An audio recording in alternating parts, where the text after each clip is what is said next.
Hey guys, and welcome back to Sarcastic Remarks alongside James and Chris. My name is Ryan.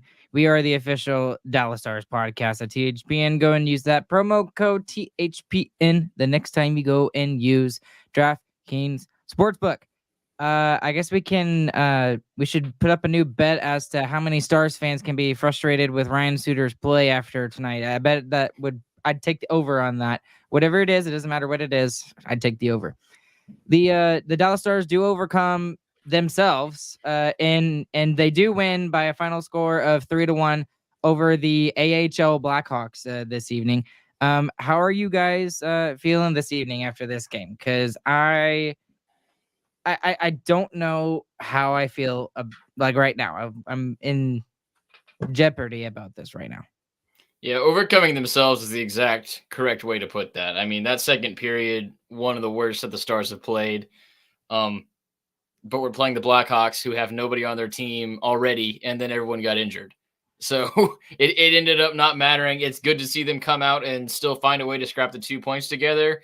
But seeing them play poorly for a third game, well, they play poorly a couple games in a row now. So to see them continue that poor play is quite frustrating. But I'm happy that they took care of business and got the 2 points. Yeah, a lot more of the takeaway for me is that we got through the game and won it somehow. I mean, really, this game could have gone. We could have lost the game, and we're down Wedgwood, and there's no sign of when Miro's going to come back yet. And our forwards have stopped scoring in the first and second period because, sure, I mean, we've had 6 goals in the last 2 games. All of them were scored in the third period. Every single one of them. Like, you have to be able to find your own urgency within a game before it's the third period and you're down. I love that last point from you, James. You gotta make your own urgency. Even if you're playing a bad team and you're not down yet, pretend. I mean, make something up. You got to play better than they have the first 2 periods in the last 2 games. This team is very different without Miro Heiskanen, isn't it? Yep. It really is. That's exactly what I thought about when we were talking about tonight. I mean, the team looks completely different. Like we talked about before, Miro's gone, team looks different. And it looked like we were going to avoid that this time around early on. And it's already crept back in. So, I mean, that's a tough thing to overcome. And we're going to have to find a way to play like Miro is in the lineup when he isn't. What's confusing to me is that tonight it wasn't even really a defense thing. I don't feel like tonight the offense couldn't get anything going. And I'm really confused why Miro being absent would affect that so much. I feel like more of it is the way the team is playing with or without Miro. Because, like, Miro, we've seen changes how this team acts. I mean, he is a pseudo third or fourth captain or whatever you want to call it at this point, because we have like 12 of them on our team. But he is another huge leader for this team. And it's obvious when he's not in the lineup. It's just frustrating to watch this team right now.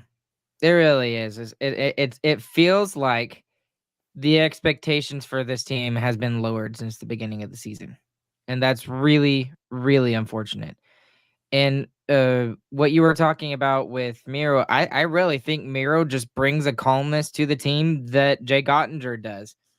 And because Ottinger is just recently coming back from an injury, you don't get that same vibe from Jay Ottinger right now. At least not, I don't. And it's nothing against Ottinger. It really isn't. It's just the fact he's coming back after an injury, and we're just don't want to see him get hurt again. We really need him, but there's something about this team when you have a number 1 defenseman like Miro Heiskanen that just brings a calmness to the team, and it makes just everybody play better. Just like Duchesne has made that line of him and Marchman, and Sagan just played that much better because he brings a calmness to that line. And because he's done that, and he's taken basically the team's offensive capabilities of the second line on his back, and maybe you could even argue the whole team on his back, they've been able to play a little bit looser, and you see the stats that they're putting up right now. So maybe that was a lot to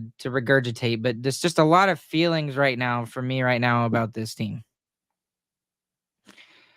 So what I do want to get into before we get into anything else is just a couple thoughts on the defense tonight, because even when Razor is commenting on some things, you know it's really bad because he is a cheerleader for this team, but he was kind of letting them have it in the most Razor way that he can. I was very, very disappointed in the play of Thomas Harley tonight. I really was. And I know it's not exactly fair for me to say that because he's been playing a whole bunch. He's basically been our Miro, with Miro out of the lineup. But he had some very, very brutal turnovers in this game tonight. Yeah, I don't disagree with you for tonight, Ryan, but he also played 27 minutes last night and then played 22 minutes tonight. The dude has played, that has to be like the most he has ever played in two nights. And that's why it's not fair. And yeah, it's his first season in the NHL too, and he's doing that. To even be trusted enough to be able to do that is remarkable. Yeah. I mean, Chris, what do you think? Am I being too hard on him? No, he had some brutal turnovers today. Yeah, he was not as steady with the puck as he has been all year. I agree with you there, and he deserves a little bit of criticism. But then I'm more on James's side on this one. He played 6 minutes more than every other defenseman last night, and then still leads the team in time on ice tonight. I mean, as a rookie defenseman, so you got to give him a pass for that one. And he didn't look great tonight. That's true, but he wasn't the worst defenseman on the ice. That's for sure. He was still a top 3 defenseman for us tonight. That's correct. Since you brought that up, who is your worst defenseman on the ice tonight, guys? Really the worst defenseman on the ice was Hanley. He was getting dominated all night long. He's played too many games. but Suter just had one of the worst individual plays that we've seen in a while, and I said that last night. I said that. The exact same thing. But the only goal from Chicago was just a bad play by Suter and then another one. I mean, he gives up the puck on the blue line just because he can't handle a slow pass to him. And then he's lazy in back checking and allows his guy to skate past him and then score the rebound goal after the breakaway is saved by Otter. I mean, that's just a lazy play from a veteran player. I mean, that's really frustrating to me from someone who talks about being so hungry for a puck and going to a team that gives him a chance to win. And then he gives that kind of effort on that play.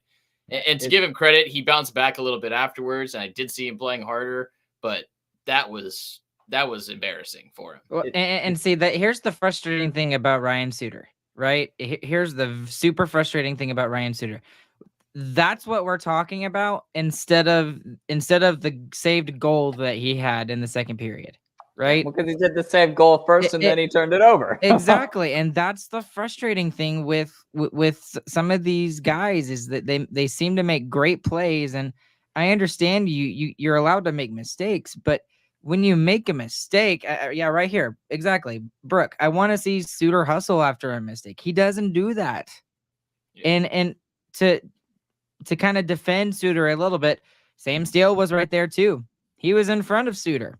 So it wasn't just Suter there, but it just really we kind of hone in on that because of the mistake he made turning it over at the offensive blue line, and then he just didn't pick up the guy Boris Kachuk who got the goal for the Chicago Blackhawks tonight. So I don't know,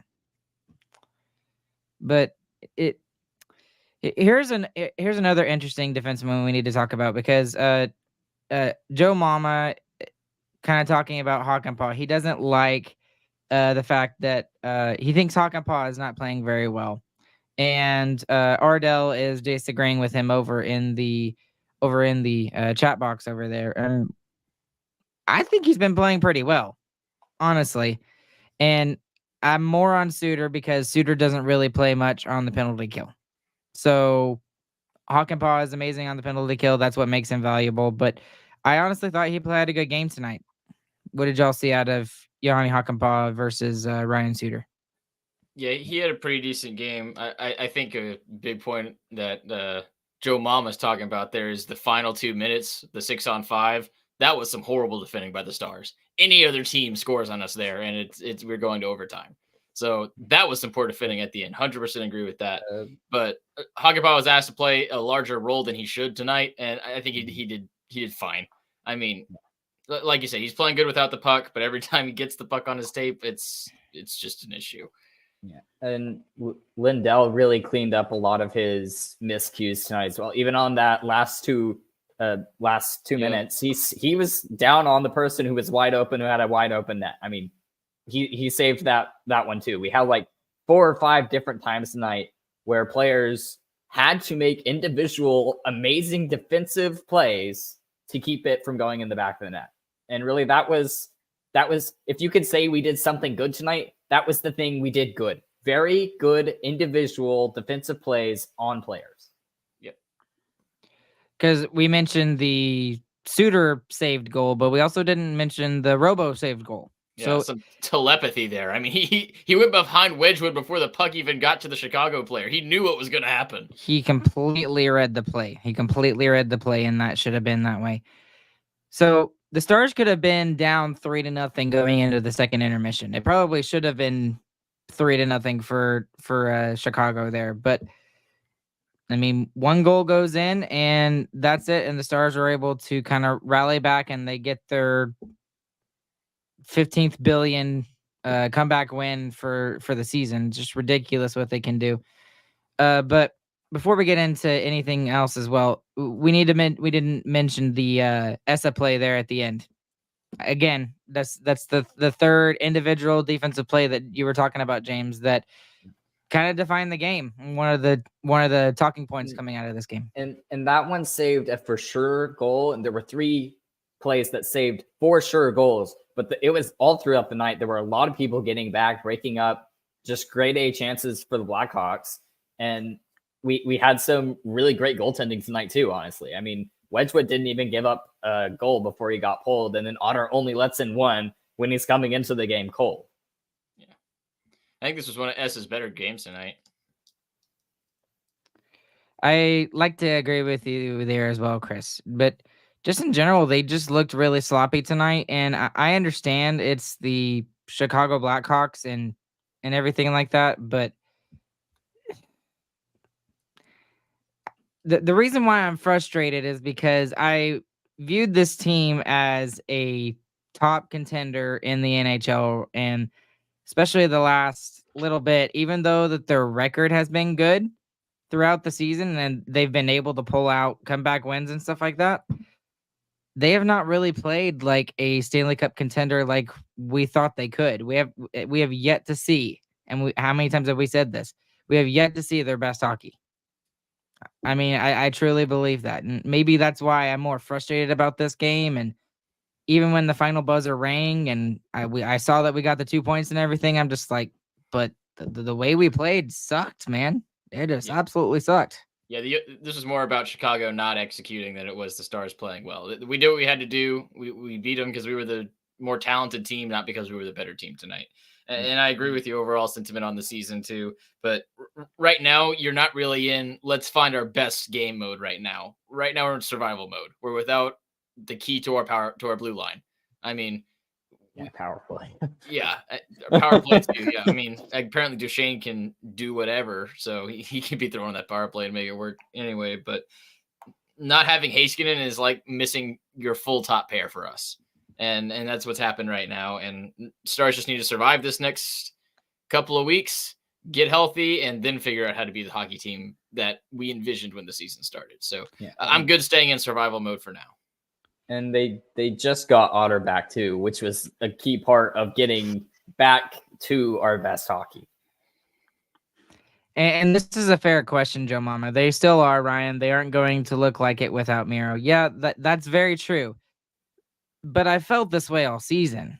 Like, even with Miro in the lineup, they haven't played up to my expectations of what I wanted to see from this team. So they haven't hit their ceiling yet for sure. They absolutely have not. And I don't even think they've hit their mid potential yet. even though we've seen ridiculous seasons by individual players. So we'll see where we go from there. But we do need to move on and talk about this. The goalie situation is a bigger worry than the Miro injury, and there is some truth to that. So Wedgwood goes down tonight on. I don't think the play they kept playing on the broadcast was the one where he got hurt on, but I think that's the one that maybe aggravated it even further. So it looked like a groin thing with Wedgwood, and maybe it was just the amount of games he's played lately, and that's why it kind of did that. But how are y'all worried? Are y'all worried at all about Wedgwood being out, or what's y'all's First, thoughts on this? first of all, he was able to skate off the ice, and he still had full function of everything.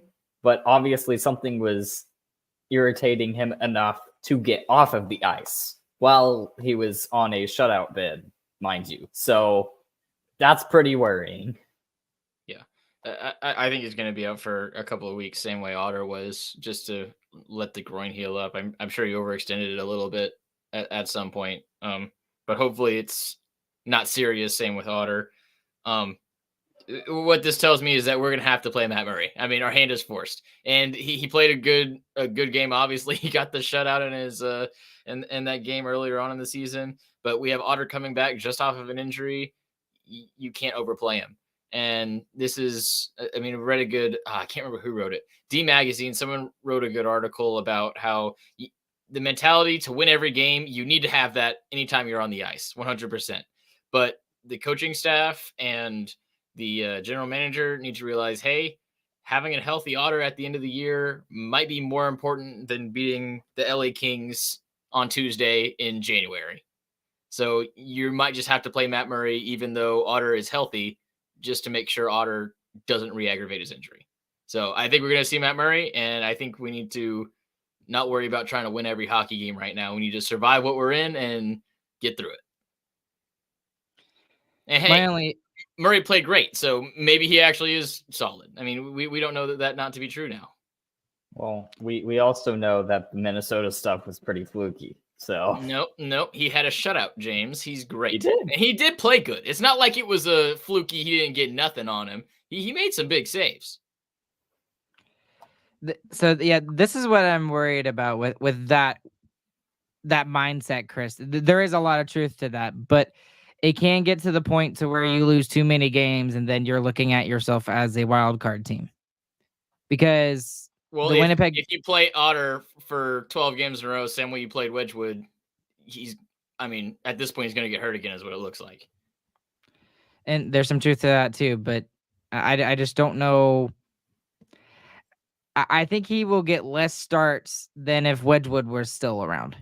Let's just say that. I think that's fair. If it was like a 70-30 split between Otter and Wedgwood, and that's what DeBoer's been doing, it's probably going to be like 80-20 if Wedgwood's going to be out for an extended period of time in relation to the starts that Otter would get and then Matt Murray would get.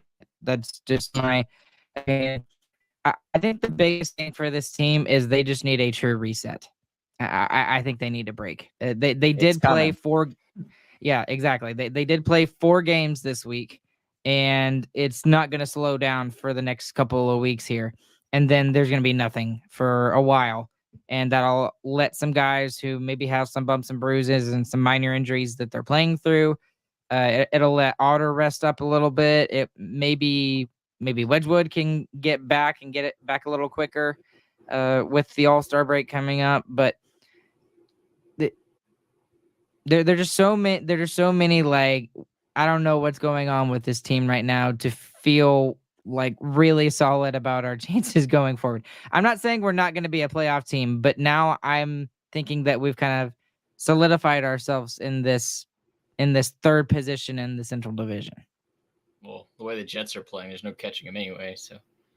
Yeah, that's true. Although I think they did lose tonight to the Flyers, so 2-0.